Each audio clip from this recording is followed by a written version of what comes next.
Good morning, people. How are you all doing?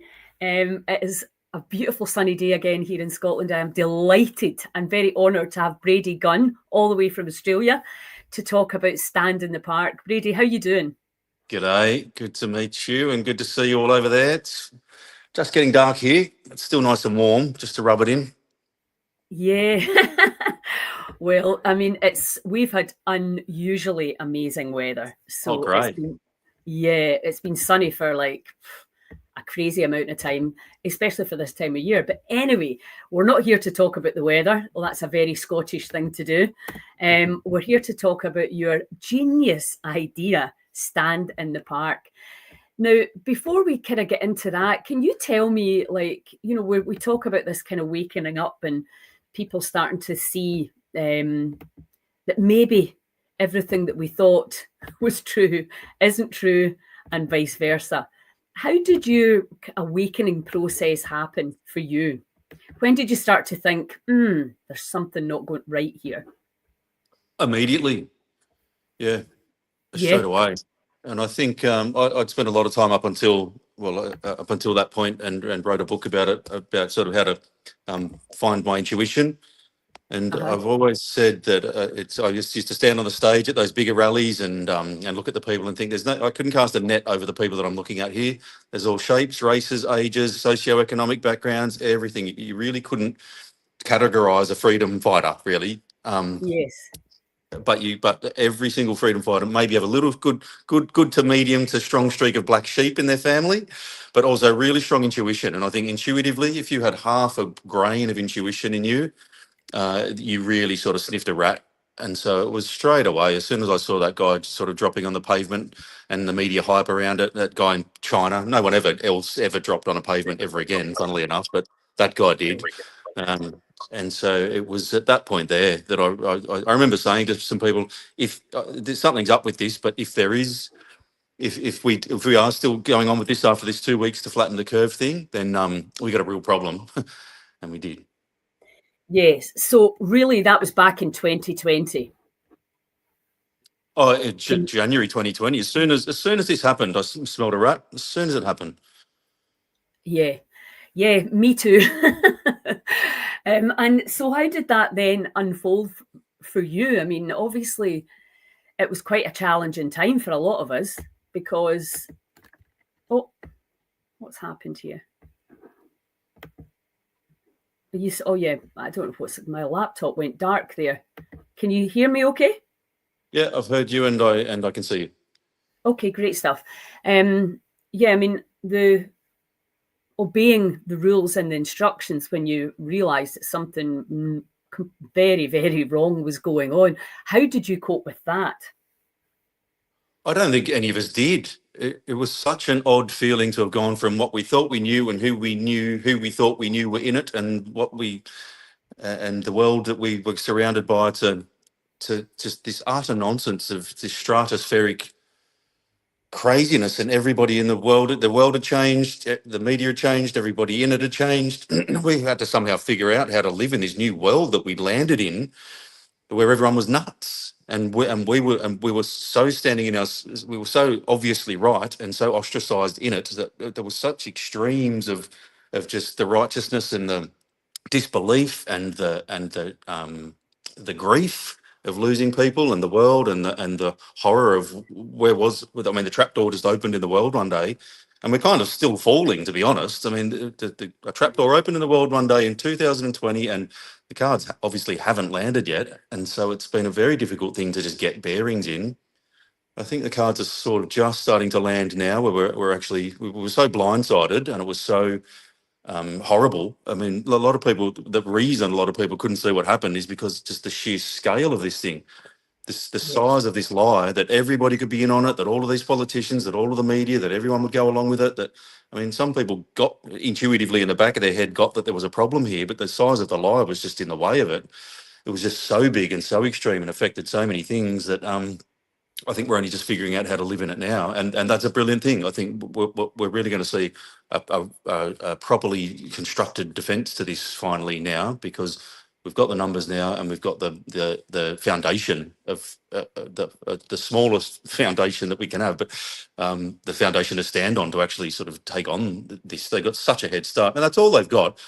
This is a totally ridiculous. This is so utterly ridiculous, like I just said, that it won't work. And all they had was a head start and a big blindside, and we're going to see huge Yes. problems in going to see huge problems in the meantime. But none of this works. I'm supremely confident that humanity is going to come out of this better for it. Actually, Yeah, absolutely agree. I think that it's the kind of law of unintended consequences. It meant that so many people woke up. You know, and are still waking up. You know, I think I was quite lucky, although my mum died just a few weeks into the first lockdown, which kind of made everything even more complicated. Not from COVID. She was, that was just the process that she was in. So we had the grief of that, and then of course the alienation of people. But I was very lucky that I had quite a strong tribe who saw the same thing as you and I are talking about right now. So I never really felt, I mean, although I felt isolated from a lot of people, I had a lot of people to talk to.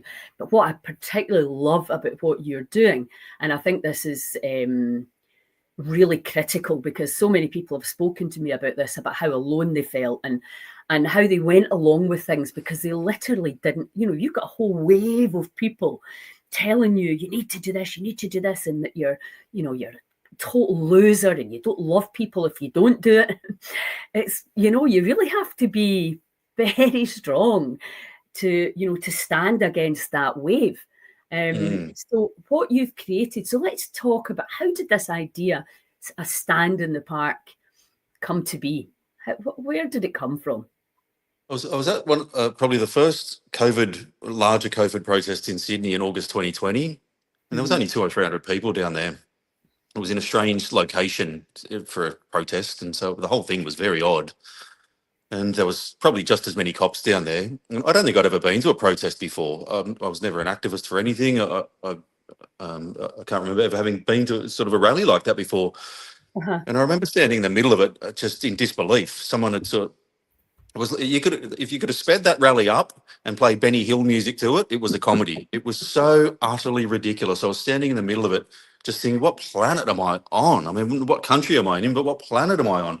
The cops ended up sort of chasing us around in circles on the oval and plucking people off if they banged a bongo or spoke on a megaphone. Or it was just really odd experience for me. It really spooked me in its Orwellian sort of oddity. And I remember walking away from that thinking, what a wasted opportunity, and that there was only 200 or 300 of us there, but the dynamic of that rally didn't give us an opportunity to share information, share numbers, be a support for each other, make a plan going forward. It was kind of a wasted opportunity in that sense. And the nature of those bigger rallies, that's the nature of them. You can't really create a dynamic where it's more nurturing and more local and has time and patience. And so I sort of went away and started thinking about it. And from memory, it came to me in one sort of fell swoop. I thought, what we need to do, there's a place for these bigger protests. And I ran the first bigger protest in Sydney, in Hyde Park there, until they arrested me and put me in jail and kicked me out of Sydney. Is that true? So, yeah. I didn't know that bit. Yeah. Yeah. But I had a big target on my back at that stage. Stand in the park was in 40 countries, and so it was a pretty big thing. And all of those videos don't do me any favors. A lot of people don't like what I say online, funnily enough. But I remember coming back from that and thinking, there's a real spot for something that's not a big protest. It's more of a stand. It's local. There'll be no leaders, so they couldn't target they couldn't target leaders. They'd be spread out, so they couldn't target all of their resources at this one big protest. It would give us time to share knowledge. If the internet went down or something happened, we'd know where to find each other. If it was every Sunday at 10 o'clock, then we'd know where to go. All of it just sort of came to me. And so I was pretty nervous. I operated my intuition, so it was never not going to happen, but there was a fair bit of apprehension there. We all didn't really know who we were dealing with and what we were dealing with and how serious it was.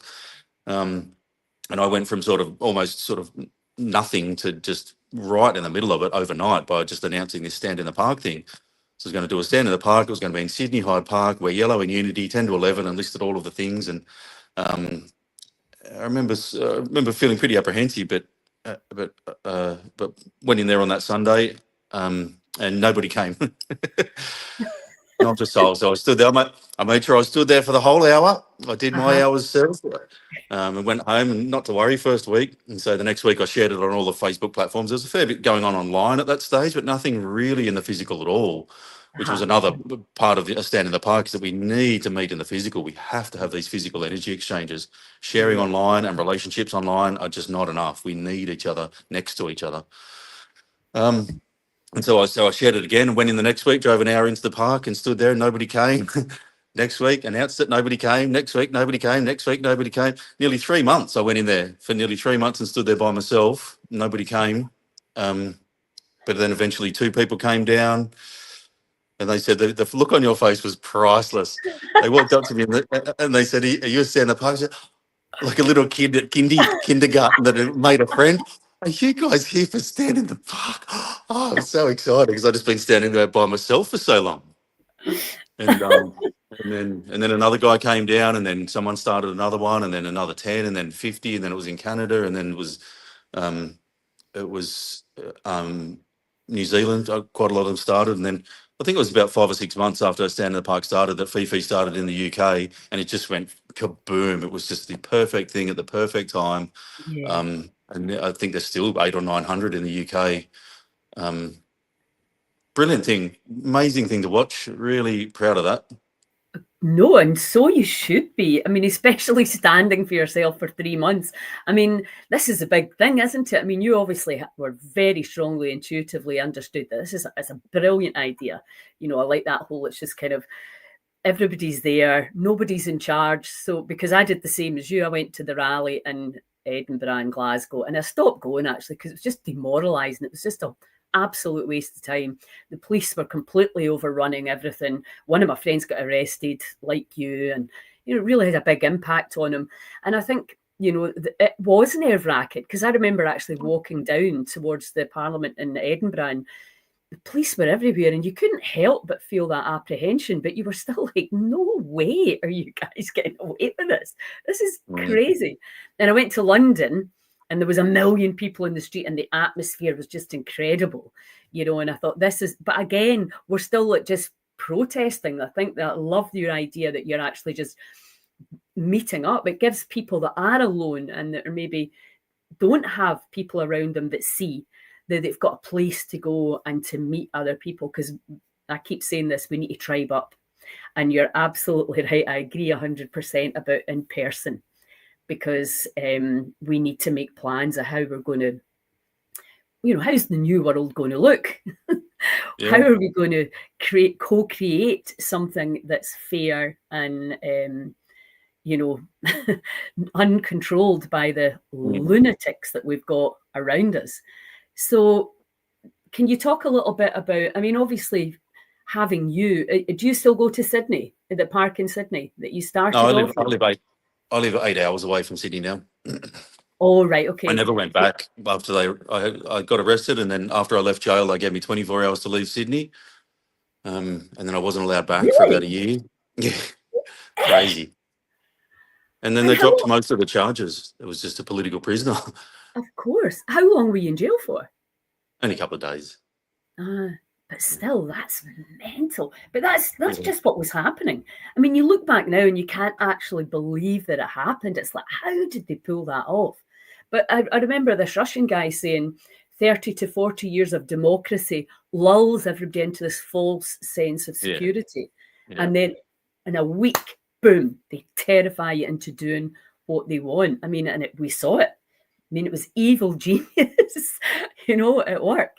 So when you meet, because I mean, where I live is a wee bit more remote, a couple hours from Glasgow, but I definitely want to go along to one when I get an opportunity. Is there any structure to it, or do you just do the people that come and stand just kind of do what they just chat, and I is there guess so. anything? It's got nothing to do with me. Uh-huh. Yeah, I yeah, just yeah. I went to. suppose. I remember in the very beginning, I said, I'm going to go and stand in the park for my personal truth and my freedom. If you Uh-huh. want to stand in the park for your personal truth and your freedom, I'll be in the park. We'll stand together. So Yeah. even the people that I was standing with in my park, I had nothing to do with. All I care about is truth and freedom, and the ability to exercise both of those for each of us individually. But 1,500 stand in the parks in 40 countries. I don't know what's going on down there. I don't care. Some of them are on the side of the road with platters, placards. Some of them have got bands going on. Some of them have got some sort of structure and have speakers, and some of them are just sitting there. And so I never ever sort of told anyone that I was the leader of Stand in the Park. Quite the opposite. I said, it's your Stand in the Park. And so whatever they do down there is completely up to them. So let me know what goes on down there. Yeah, I definitely will. And I think that's, my cause is Heal Scotland, which is a kind of bid to educate, inspire and support people to understand all the things that they can do, to help their body rather than expecting somebody else to fix them. So, and it's very much that same thinking. We need to stand up for your own selves, for your body, for your children, for your grandchildren. We all have to do it. There's no knight in shining armor coming to fix all this. This has got to be a movement for the people, by the people. And, we talk a lot, community is immunity. And what your idea has sparked globally is that people can actually find their community in person in their cities, and probably not even so. I think I was looking, there's a lot of places all over the UK and in Argyll. There's nowhere actually close to me yet. But I think it's almost like it used to be about politics and religion. Nobody really spoke about it, your deep beliefs and how you've perceived what's happened, because nobody wants to be judged.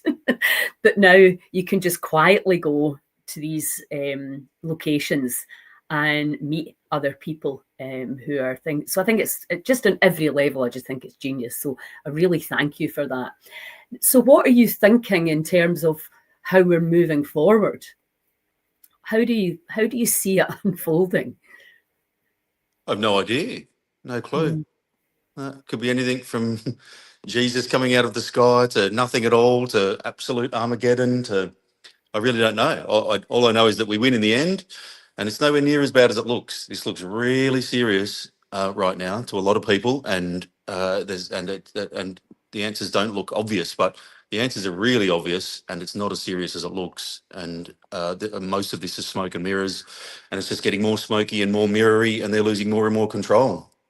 These people, this is not a well-oiled machine of a fortress of death with a firewall of doom. This has got so many holes in it, it might as well be a sieve. These people are fighting each other.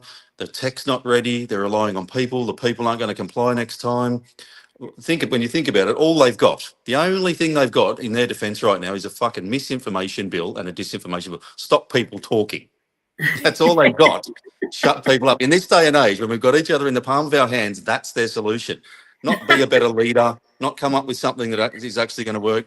Kill a whole heap of people and fair play those people. We really are going to see a whole heap of horrible stuff happen. But they got nothing. This is not this.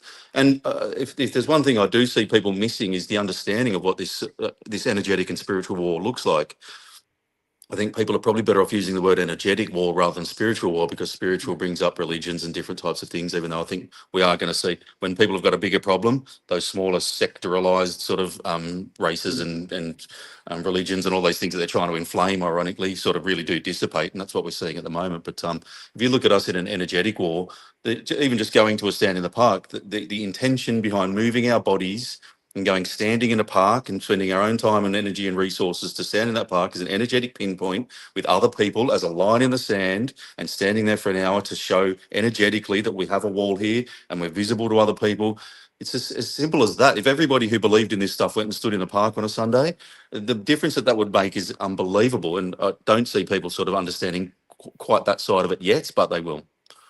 Yeah, I totally agree. And, I always say this. We could end this today if enough of us had the courage, the wherewithal, the energy, because so many people are sick. In Scotland, we have like a third of our working population currently off sick, which is, completely unsustainable. But also, because I work in the kind of healing health world, one person sick in the family affects everybody. It affects your joy for life. It affects your ability to participate, because people always ask me, what can I do? What can I do to help? What can I do to help? Well, show up. is really one of the main things, isn't it? And that's why I really want to spread the word about Stand in the Park, because I just love it. It's simple and anybody can do it. And I like things that are inclusive. But let's also talk about how entertaining your videos are.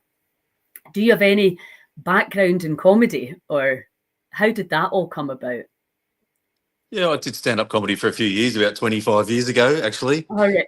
Um, but I think I'm a sort of naturally joke cracky kind of fairly funny sort of guy, and so when you mix that with the truth, a lot of people who are resonating with that truth, and a lot of reason it comes out so easily for me is because I'm in my truth.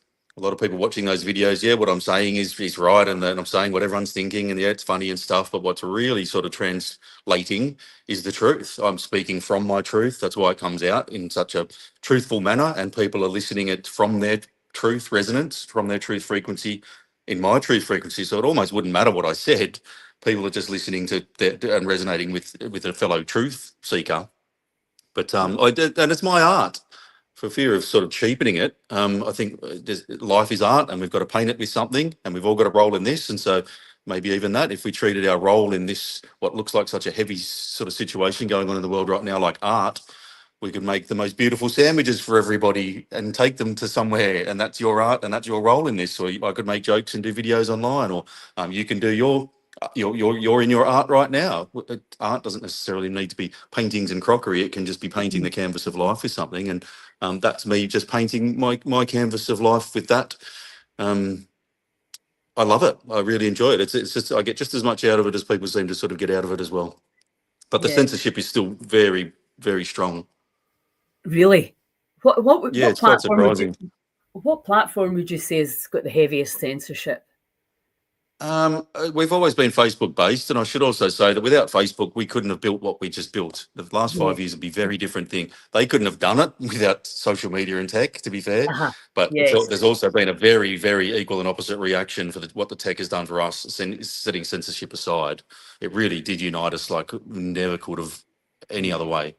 But setting that aside, we were all sort of fairly Facebook based, and so it was there that was the main focus for us, and so there was the main focus for them. But it was across all social media. It's lifted a little bit now, but it seems to be that the content they don't like the most is the people who can uplift the frequency. So they don't mind people who are talking about, even if they're cold hard facts, and these guys are the pricks because of it. They don't mind people talking about that because it loops on the lower frequency and loops the fear. Whereas anybody who, like me and maybe you, I haven't watched too much of you, but who's raising the frequency and giving hope and solutions and answers and probably taking the piss out of them as well, they really don't like that. Yeah, exactly. Well, I mean, I feel having come from a life of a lot of fun and parties, and I like to enjoy my life.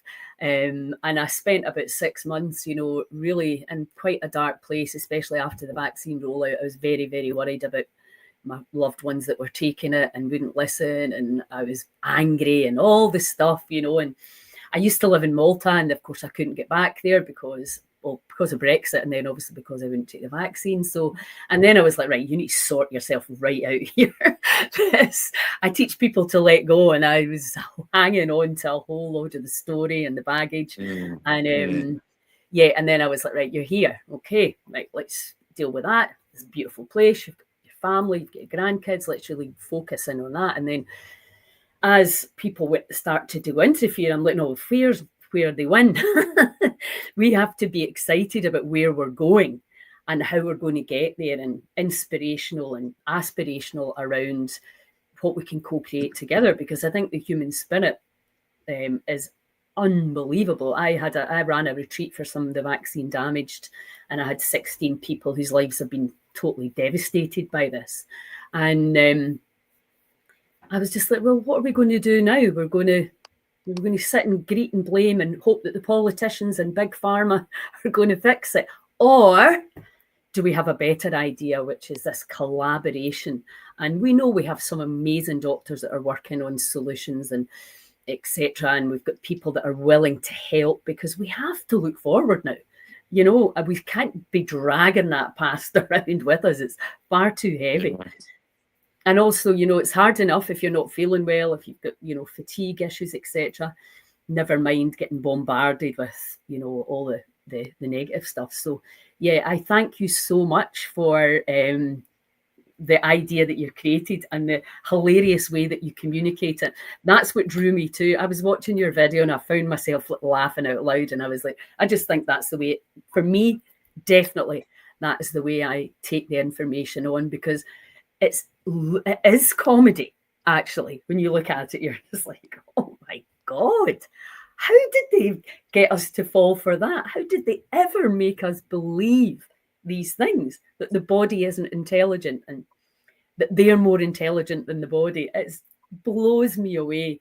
But at the same time, you're just like, wow, if we could harness that energy, which is what Stand in the Park is doing, and hopefully, well, I know what Heal Scotland's doing as well, and we start to really empower people to take, because it takes courage, right? And you felt the fear, but you did it anyway. And I think that's the thing. It's not a life without fear, but it's a willingness to see, yeah, there's a bit of apprehension there because I'm human and I might get lambasted on Facebook, and the trolls come in and people come in because a lot of people don't like the truth. It's scary. So you have to be able to stick your head right up above the parapet and know that some people want to cut it off, but that's okay too. Yeah, and it's worth bearing in mind once again that this is a frequency war. Some very sick people have done some very sick things to some very sick people in the last 5 years. But if these people weren't sick, then those sick people couldn't have done it. But furthermore, they won't even exist. When we as a society aren't sick anymore, these people don't even exist because there's no frequency for them to resonate in. If a sick person trying to get at a well person vibrating at the right frequency, not even on the same bandwidth, doesn't even exist. So when we raise our own frequency, then we eliminate all of these problems by inadvertently. And so that's why the humor is so important. That's why the seeing through the smoke and mirrors is so important, to keep that frequency up, because that's all they got. These are energy vampires, and they're sucking the life out of us. If we don't hold our necks out and let the life get sucked out of us, and we enrich ourselves, the action will take itself in that. So it'll look like a whole heap of stuff, and a whole heap of people did a whole heap of stuff, but really it was these people that, or us as a society, enabled by critical mass, the vibration to raise high enough for this action to take place, and then they'll just disappear into insignificance, because what we're talking about is community and finding ourselves and each other like we haven't before, and coming back to nature and spirituality, and coming together without that separation that we've had for so long. Real earth is happening right now. I mean, this is a really earthy, tangible time, whereas all of that stuff on this side of the fence that they're trying to do is completely unhinged. It's just frothy, fumey, hot air. It's right down to the media, the financial system, the governance. It is so utterly ridiculous, all of it. It's not grounded at all. Whereas what we're finding is true ground and true earth. There's no competition. Yeah, exactly. And I remember, I think of everything as frequency. That's the way my mind works. But I remember somebody saying, if you get in the lift to the 5th floor, you've got no idea what's going on in the basement. And that's kind of what we're talking about. Is just elevate your own energy, hang around other people that believe and think the same as you. Because I think for most of us, you can, it's that 80-20 rule. If you're around 80% of people that are still lost in the blame, shame, complain energy, it can be quite challenging to keep yourself up. Whereas if you go to a stand in the park and you meet other people that are like, right, fantastic, what are we going to do now? Because the human spirits, I totally agree with you, it's all going to unravel and we're going to win. But it's just what's going to happen. We can enjoy it too. A lot of people are still stuck in the idea that this shouldn't be happening and this couldn't be happening, and how is this happening, and how should these people? A, who cares? It is, so get over it. But B, this is what life's all about. We're not the first people to take on a battle and good versus evil. I mean, look at history. It wasn't that long ago that you had to build a castle, or your neighbours would kick your door in and steal all your stuff. There's no point sitting there sucking your thumb like a sulky kid on the dance floor about this shouldn't be happening, and and be depowered in that. Relish it. Take it on. You don't need to have a big role. It's not up to all. It's not up to anyone to solve this. It's up to all of us. We've all got a role. It could be the president. It could be making the sandwiches. It doesn't matter. You've got to move your body, but get into it. Enjoy it. This is bringing us together like never before. The best friends I've got have been coming out of the last 5 years. It's a brilliant thing. 100%. I totally agree. And this idea that it should be fun, we've just been talking about that this week, because, you know, for me, like trying to engage the people of Scotland and Scotland's Wild Medicine, that's our kind of, you know, book. It's like there's, you know, nature holds all the answers, and get out there, get in the forest, get in the sea, you know, and hang around with like-minded others, give back, that whole message. But it's got to be fun. Otherwise, why on earth would you want to do it? You know, it's like that's the whole point of being alive, so that you can have that feeling of purpose and fun and connection. And somewhere along the line, we kind of just got brought into this, like earning money, the material world was the most important thing ever. And it's definitely been the biggest gift from that angle.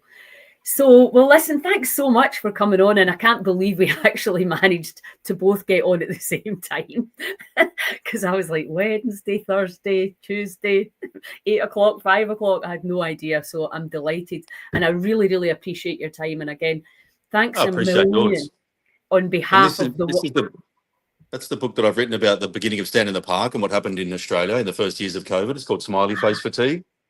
Oh, I used to joke because I used to joke about how we're public enemy number one, standing in the park with smiley face fatigues on, because obviously the smiley face, and old ladies armed with Pomeranians and babies with baby chinos, and how ridiculous it was that we'd be targeted for wearing a smiley face. And so it's called Smiley Face Fatigues. Really quite a sobering history book. It's quite a funny book, and it's got a lot going for it, but it's quite factual as well. And when you look at just exactly what happened, it's a very uncomfortable read in that sense. It's really just what just happened is just so utterly horrible that it beggars belief. And so that's a really good book. It's on Amazon, and this is the one that I wrote. It's called The Art of Shush, about how I learned how to not think, because I was a fairly unhappy sort of kid and teenager, and then I went through a depression, and I learned how to just not think. I just stopped thinking my depressive thoughts, and once I did that, the old pain came out of my body, and then the old pain wasn't pulling the strings anymore, because it was perpetuating the negative thoughts. Then I lived in my intuition, and so that's who started to Stand in the Park, is my intuition that came from that book. So it's called The Art of Shush. It's on Amazon as well.